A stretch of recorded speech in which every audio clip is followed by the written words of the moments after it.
ఖమ్మం ప్రజల సమక్షంలో హరీష్ రావు నీకు సీము నెత్తురుంటే సిగ్గు లజ్జ ఉంటే రాజీనామా చెయ్యి.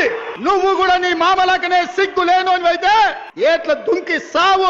ఎందుకు ఇంత ఫ్రస్ట్రేట్ అవుతున్నావు గుంపు మేస్త్రి? అమెరికాకు పోయొచ్చిన తర్వాత నీ ఫ్రస్ట్రేషన్ ఎక్కువైపోయినట్టున్నది. సిగ్గు లజ్జ సీము నెత్తురున్న నాయకుడే కాబట్టి, ప్రజా నాయకుడు కాబట్టి గన్ పార్క్ దగ్గరికి 6 గ్యారంటీలను 2 లక్షల రుణం మాఫీని ఆగస్టు 15 లోపల చేసేదుంటే నేను రాజీనామా చేస్తా అనేసి లేఖలు పట్టుకొని వచ్చిండు. మరి నువ్వేం చేసినావు? రాకపోతివి. సిగ్గు లజ్జ లేని నీకే కదా. నీ ఫ్రస్ట్రేషన్ ఎందుకో చెప్పనా? ఆగస్టు 15 లోపల రైతులకు అందరికీ 2 లక్షల రుణం మాఫీ చేస్తా అని చెప్పినావు. ఆగస్టు 16వ తారీఖు నుంచి ఏ ఒక్క రైతుకు కూడా 2 లక్షల లోపు రుణం తీసుకున్నోళ్లకు రుణం మాఫీ కాకపోతే రైతులందరూ వచ్చి నీ మీద వడకలు కావచ్చని, రాజీనామా చెయ్యాల్సి వస్తది కావచ్చని ఫ్రస్ట్రేట్ అవుతున్నావు. తెలంగాణ రాష్ట్రం మొత్తం తిరుక్కుంటా తెలంగాణలో ఉన్న దేవుళ్ళందరి మీద ఒట్లేసినావు.